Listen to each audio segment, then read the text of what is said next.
Hello students, today we'll continue the chapter Climate of India.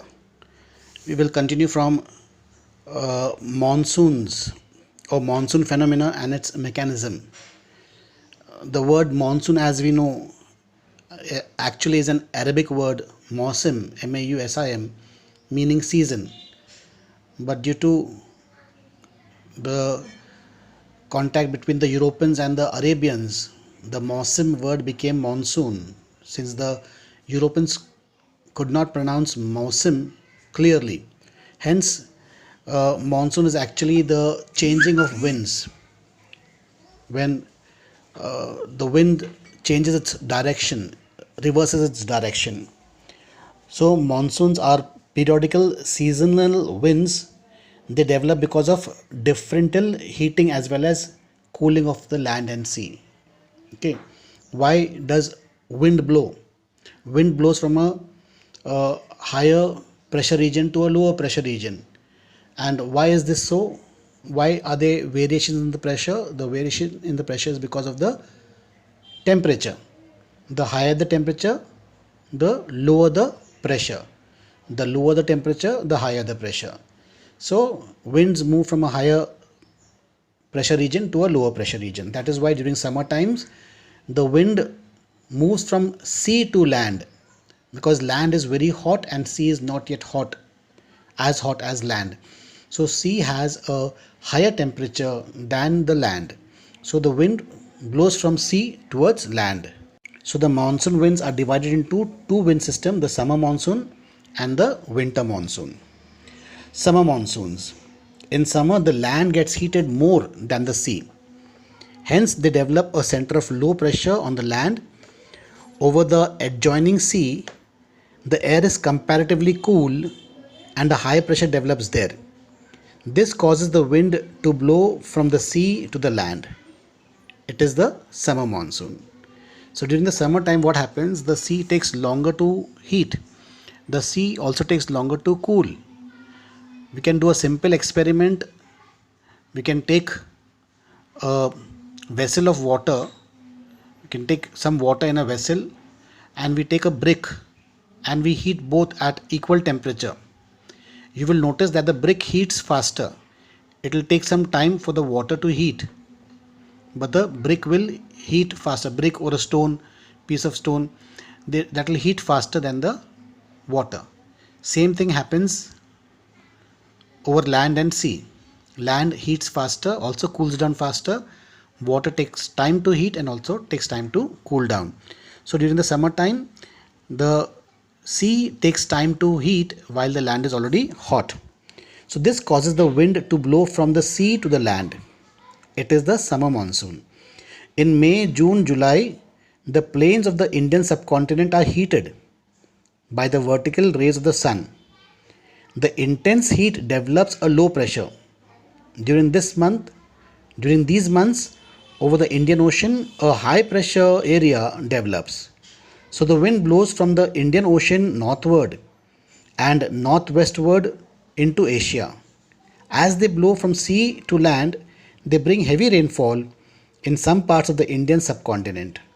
The summer monsoon winds blow southwest, so they are known as the southwest monsoons or summer monsoons. So during this time, what happens? There's a lot of water vapor in the air because of the direct sunlight of the being received on this region. So the sea having water, because of the water vapor, there's a moderate climate, and that is why the sea does not become very hot. While the land is heated in the month of June, July and August, or May, June, July, these 3 months are very hot months in the Indian peninsula. So there's a pressure difference and the wind starts to blow. Now because of the water vapor, there's a process of cloud formation. When the cloud is formed, the cloud is blown with the wind. Okay, India receives orographic rainfall. Orographic rainfall means the cloud comes in contact with the adjoining physical features like the mountains, the Western Ghats, and it rises in the air. becomes higher and it deposits heavy rainfall on the western slope of the Western Ghats, whereas the eastern slope of the Western Ghats will have less rainfall. And this wind moves further into the Indian peninsula or the Indian subcontinent. So parts of India will receive very heavy rainfall, parts of India will receive scanty rainfall, and parts of India will receive moderate rainfall depending on the location. Whether they are located towards the windward slope of the mountain regions, they will receive heavy rainfall. When they are located towards the leeward slope of the mountain, they will receive scanty rainfall. And the interior of the region will receive moderate to heavy rainfall. And as they move further, the rain becomes scantier. So this is the summer monsoon. We also have monsoon during the winter season. During the winter season, the conditions are just the opposite of those in the summer. A high pressure develops over a big landmass stretching from Central Asia up to northwest Indian plains. At the same time, a low pressure zone develops in the Indian Ocean. As the wind blow from land to sea, they bring cold, dry weather. They are incapable of producing rain. So in the winter monsoon, what happened when the wind reverses its direction, when the wind starts moving from land towards sea now, because the land has become cool during the winter season and the sea is still warm or hotter than the land. So the wind reverses. But while reversing, as the land does not have much water body, so there is scarcity of water vapor. So the rainfall is very, very scanty and very, very scattered. When these winds they blow over sea or pass over an adjoining land, they bring some rainfall. The southern Coromandel coast, that is Tamil Nadu, and the southern tip of the Andhra Pradesh, they will give rainfall. The winter monsoon winds blow northeast, so the monsoon is known as the northeast monsoon winds. So southwest monsoon winds and northeast monsoon winds. Southwest monsoon winds are the summer monsoon winds and northeast monsoon winds are blow during the winter season. Okay, so the mechanism of monsoon are further explained in this chapter. Right, apart from southwest monsoon winds and northeast monsoon winds, there is also winter rainfall. That is another mechanism. So coming to the four season, the monsoon type of climate has distinct seasonal pattern marked by significant changes from one season to the other. These changes are clearly visible in the interior part of the country. Why? Because the coastal areas, due to the influence of the sea, they do not experience much variation in the temperature, though there occurs variation in the pattern of rainfall. Thus the year may be divided into four principal seasons on the basis of monsoon variation. So you can see the variation mainly where in the interior of the continent, because the interior of the continent is far from the sea. Okay.